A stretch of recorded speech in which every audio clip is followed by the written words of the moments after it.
Hello and welcome back to All Around. Why does it not surprise me that Netflix yet again leaves us in another cliffhanger? If you're watching this video, it's because you already finished the second season of Sex Education, and you are equally anxious, or maybe even more anxious than I am, to see what the hell is gonna happen on the next season of Sex Education.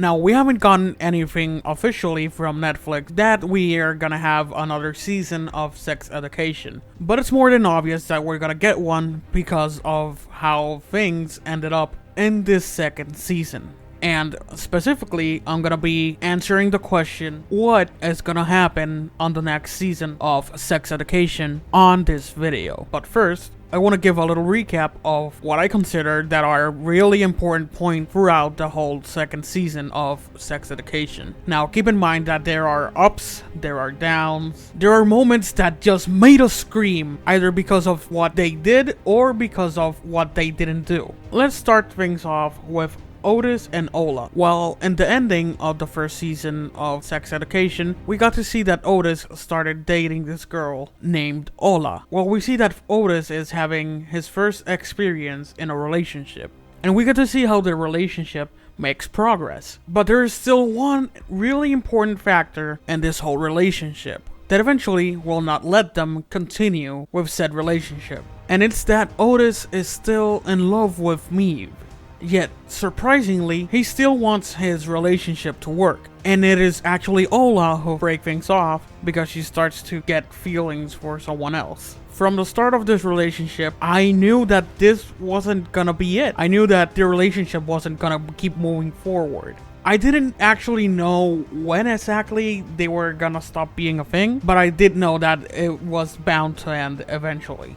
And just like Otis was having his struggles with his relationship, we saw that Maeve was struggling to not accept that she is hung up on Otis. But we'll get to this later. Now, speaking of Maeve, we get to see a new character being introduced. Well, actually two new characters that are gonna be a part of Maeve's life from now on. And I'm talking about Maeve's mother, whom is Erin, and her little sister. Well, we first see them interact in the mall. While Maeve is working at the food court, she chases her mother, whom was trying to apparently hide, and right off the bat, we get to see that their relationship is not good at all. Then again, whose relationship is gonna be good when your mother abandoned you, and basically you had to raise yourself because of their drug problems. Now, we get to see how Maeve is really cold and distant towards her mom, and how Erin is just trying to make things right.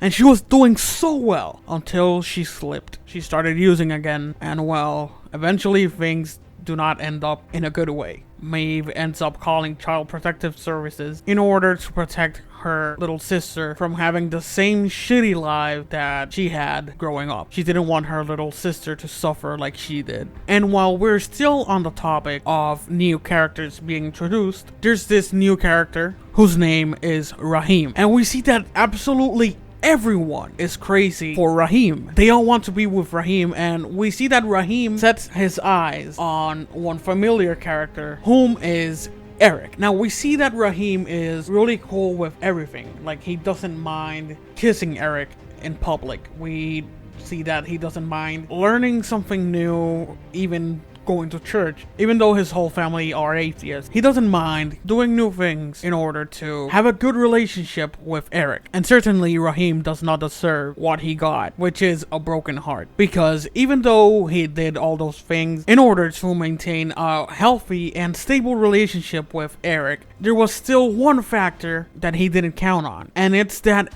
Eric is in love with Adam, just like Adam is in love with Eric. Yet again, there wasn't anything that Rahim could have done for Eric to change his mind. Like, that was all Eric. And even though they did make a cute couple, we all knew that Eric was in love with Adam, and that wasn't gonna change. Speaking of Adam, we did get to see that on the last season of Sex Education, he was sent to a military school. Well, that didn't last long either, because he was kicked out because he was framed of having drugs under his pillow. Obviously, we do know that they were planted there, and they were just trying to get rid of Adam because he saw two of his bunkmates, well, together, and they were having a homosexual relationship, and they didn't want anyone to find out. Adam comes back, can't join the school again, so he starts working where Ola works, actually, which is Raheem's uncle's shop. We see how he sneaks at night in order to spend some time with Eric, but eventually Eric doesn't want to keep on sneaking around. He basically tells Adam, if you want to be with me, you can't be afraid of what other people think, and that he can't be with someone that doesn't love himself. And it actually takes Adam's parents to get a divorce in order to Adam realize that he must be who he is and love himself how he is. And if you ask me, the biggest and greatest character development on this season is Adam. No doubts about it. Adam had the best character development in this season. We also got to see how Jean and Jacob's relationship had progress.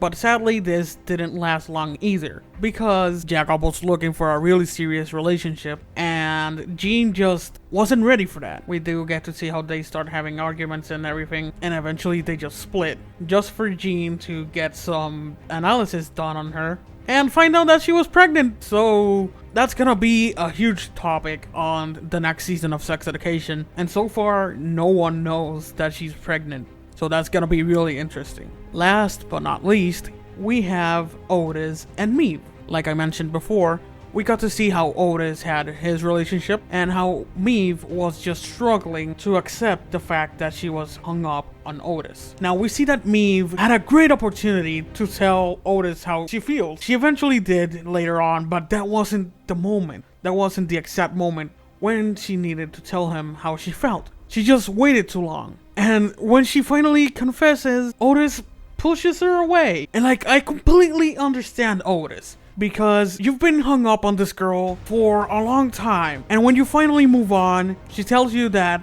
she has feelings for you.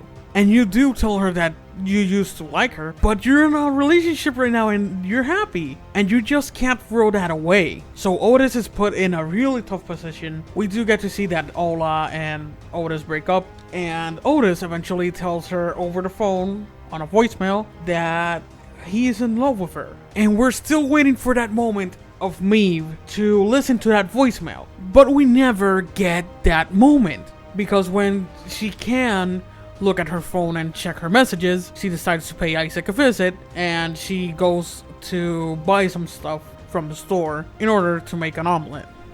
So as Otis is arriving to see Maeve, she recently just left, and we see how Isaac tells him that Maeve is not there and everything else, and Otis tells Isaac to tell Maeve to check her messages. And we see how Isaac listens to the voicemail and how Isaac deletes the voicemail. So now Maeve has no way of knowing how Otis really feels. And this is something that really bothers me, because obviously I want to see them together, yet Isaac is in the way. And even though that Isaac is probably the most hated character right now in all of Sex Education, we gotta thank him, because thanks to him, we're gonna have a third season of Sex Education. And yet, there was still a bit of hope that we weren't gonna get a cliffhanger. I'm pretty sure that most of you feel the same way when I say that there was still a little bit of hope at the end when Otis was taking the same route as Maeve. Maybe we could have gotten a cliffhanger on where Maeve didn't answer, and that's it. But no, we had to get this ending where Isaac deleted the message and just frustrates everyone. And my bad if I'm ranting, but God, I needed to get that out of my system. Now, onto the question, what's gonna happen on the next season? Well, I have a theory that maybe, just maybe, Otis does run into Maeve, and like hopefully they can talk, but of course it's Netflix. We're not gonna get that at the very beginning of season 3, and it's gonna get a whole lot more complicated. That is one of the biggest questions right now. And also, is Jean eventually gonna tell Jacob or Otis even that she's pregnant? What's gonna happen there? Is Adam and Eric's relationship gonna have progress? Like, are they gonna be okay? Because we did see how Raheem told Eric, be careful, he will want to hold your hand, but I'm not sure that he can catch you. Like, these are all questions that we need answers to. But sadly, I'm not a psychic, I'm not a writer for the show, I can't tell you specifically how things will end up. So we're just gonna have to wait and see on what's gonna happen on season 3. Tell me, what's your opinion on season 2 of Sex Education? Did you like this season? What did you like about it the most? Don't forget to leave your opinion in the comment section below. Thanks for watching the video. And remember to leave your like and share this video. And also, if you haven't already, don't forget to subscribe to see more content. This has been All Around.